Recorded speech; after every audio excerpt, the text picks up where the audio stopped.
쌤, 응. 제 친구 중에 연세대 화공 합격한 그 친구 아시죠? 응. 그 친구가 이번에 의학대 편입하고 싶어 하던데 지금 또 편입 준비해봐도 될까요?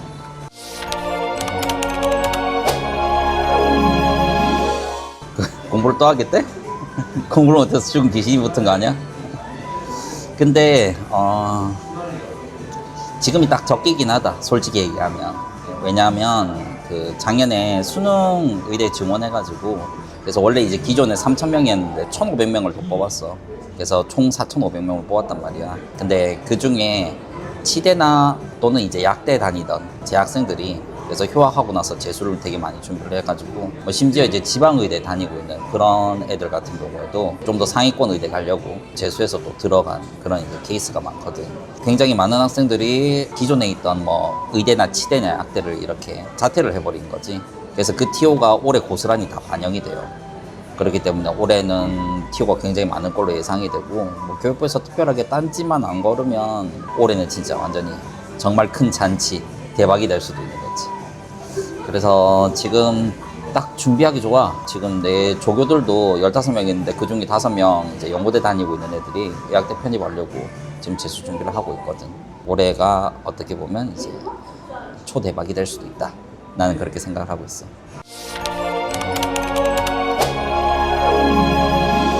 정량대랑 정성대 둘 중 어떤 게 나을까요?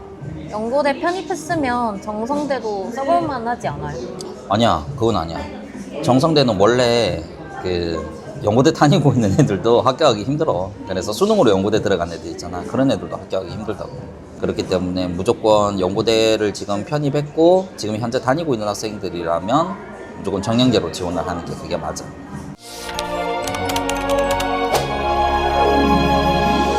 연고대 편입할 때랑 다르게 정량의학대 편입할 때 더 공부해야 하는 건 뭐가 있을까요?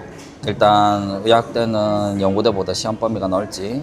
그래서 연고대는 고급화학에서 유기를 배우긴 하지만 합성을 다 배우진 않잖아. 의학대 같은 경우에는 이제 유기합성 전체 범위가 전부 다 들어가. 그래서 유기합성을 전체적으로 꼼꼼하게 공부를 해야 되는 게 맞고, 대부분의 학생들이 그 유기 문제를 다 맞춰. 그렇기 때문에 그쪽 부분에서 한 문제라도 틀리면 합격하는데 지장이 있을 수 있어.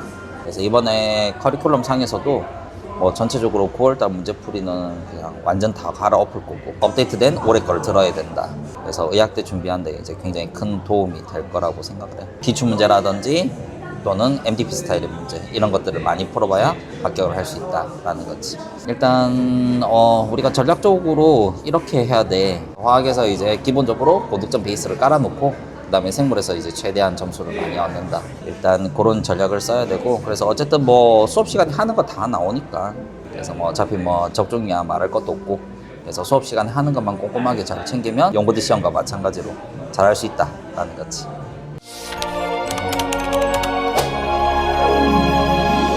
정량의학대 편입할 때 서류는 어떤 걸 준비하는 게 좋을까요? 일단은 서류 중에서 가장 중요한 거는 토익이랑 학점이야. 토익은 뭐 작년 기준으로 약대는 970, 지대는 980, 의대는 990. 일단 평균적인 점수가 그렇다는 거. 물론 이제 더 낮은 학생들도 합격한 학생들이 있긴 한데, 일단은 안정권에 대한 점수가 그렇다는 거. 그래서 일단은 토익 점수 만드는데 집중을 좀 해야 돼. 학점 같은 경우에는 자신이 가고자 하는 이제 학교들에 대한 전형을 좀 꼼꼼하게 살펴봐야 돼. 그래서 자신이 뭐 전적대 학점이 굉장히 좀 좋다, 그 다음에 연고대 학점도 좋다라고 한다면 학점을 좀 많이 봐주는 학교들, 자신이 유리한 학교가 어딘지 그 학교들을 이제 일단 일지망으로 선택을 하고, 그리고 나머지 학교들도 다 시험을 봐야 돼. 그냥 그 학교 시험 잘 쳐가지고 그렇게 해서 더 겉붙은 학생들도 굉장히 많기 때문에, 일단은 시험은 전체적으로 한 학교도 빠지지 말고 날짜만 겹치지 않으면 전부 다 시험을 보는 게 맞지. 그리고 상장이나 자격증 같은 경우 있으면 되게 좋아. 뭐 이런 것들 있는 학부생들이 잘 없잖아. 해봤자 뭐 성덕장학금 정도. 그렇기 때문에 뭐 의학대에 있는 교수님들도 그렇게 큰 기대는 하진 않아. 그 학생들이 제일 많이 하는 게 뭐 학부 인턴이라고 하지, 연구실 들어가는 거. 그래서 거기 좀 많이 하려고 하는데, 학부생들한테 뭐 특별하게 뭘 맡기지 않아요. 화학이나 뭐 생물 쪽에 학부생 인턴 들어가서 뭐 설거지라든지 잡일밖에 안 해. 그리고 특히나 교수님들 중에서 학부생 인턴 했다고 뭐 증명서 하나 떼주세요 이렇게 얘기를 하면 안 떼주는 교수님들도 되게 많아. 왜냐하면 목적이 뻔히 보이거든. 그래서 그것 때문에 더 안 떼주는 교수님들도 있어가지고 자칫잘못하다가 정말 진짜 시간 낭비만 하고 그렇게 해서 나올 수도 있어. 그 시간에 토익 공부하고 학점 관리하는 게 맞지. 그리고 봉사는 있어야 돼. 작년 중앙대 같은 경우에는 봉사활동이 있었던 학생들이 다 합격을 했어요. 그렇게 많이는 필요 없어. 한 20시간에서 30시간 정도? 그 정도만 하면 되는 거야. 봉사활동을 하더라도 전혀 관계없는 이상한 데서 하지 말고 대학병원이라든지 안 그러면 대학병원의 약제국이라든지 그런 데서 이제 봉사활동을 하면 경험한 여러 가지 부분들을 토대로 뭐 자소서를 쓸 수도 있는 거니까. 그리고 교수님들한테 저 봉사활동 했어요 라고 해서 이런 부분들도 보여줄 수 있고.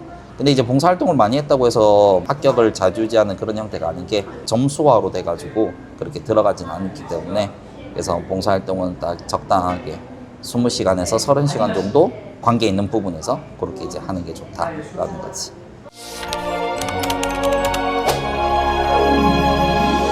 기존에 화학 공부 베이스가 있으니까 언제쯤부터 준비하는 게 좋을까요? 일단은 올해 연고대 편입했으면 7월부터 그리고 편입한 지 1년 넘었으면 지금부터 시작을 하는 게 맞아. 1년 지났으면 일반학 다 까먹었을 거잖아. 다시 강의 들으면서 공부를 해야 되고 올해 합격한 학생들 같은 경우에는 뭐 그렇게 많이 안 까먹었을 거니까 그래서 어느 정도 기억이 날 거니까 일반학 복수만 꼼꼼하게 하고 그 다음에 이제 7월부터 본격적으로 시작하면 되는데 7월에 시작할 때 고급화학하고 유기화학을 같이 공부를 해야 돼요. 유기 합성이지. 그래서 그 고급에서 유기는 이제 워낙 좀 임팩트가 커가지고 그게 어느 정도 다 기억이 날 거니까 그래서 그거 토대로 합성을 이렇게 쭉 공부를 하는 거지. 원래 정규 과정은 9월인데 그걸 왜 7월부터 시작을 하라고 하냐면 나중에 후반기 갔을 때 되게 많이 바쁘단 말이야. 그래서 막 생물 공부도 할 거 많고 그 다음에 이제 유기도 많이 공부를 해야 되는 그런 입장이면 그럼 너무 바빠가지고 이제 심적으로 부담이 될 수도 있어. 그렇게 하면서 이제 유기를 못하겠다 이렇게 표기를 하는 그런 학생들도 있기 때문에 유기를 조금 더 일찍 시작해서 좀 끝내놓으면 나중에 생물 공부하고 원서 쓰고 이런 여러 가지 부분에서 좀 더 시간도 많이 좀 널널하게 이렇게 확보를 할 수 있는 그런 굉장히 좀 좋은 부분들이 있는 것 같아. 7월 달부터 들려고 하면 어떻게 하면 되냐면 내가 작년에 회사랑 좀 잘 얘기를 해가지고 그래서 전체적으로 유기 강의를 고급화학의 유기랑 그 다음에 유기합성 원투랑 전부 다 이제 다 묶어가지고 60% 할인을 해서 유기화학 풀 패키지라고 있어. 그래서 그걸 들어도 되고 안 그러면 이제 내가 일반화학이라든지 고급화학도 들어야 된다라고 한다면 TPS 구매해서 들어도 되고.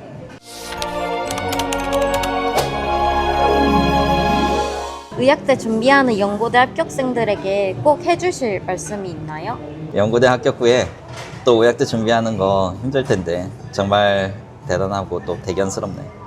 한번 합격하고 자신감이 되게 충만할 텐데 의학대는 연고대보다 더 경쟁도 빡세고 힘드니까 절대 자만하지 말고 열심히 준비해. 우리 연고대 합격생들 파이팅하고 화학선생 각기세가 언제나 그랬듯 다 적중시켜 줄 테니까 나만 믿어라.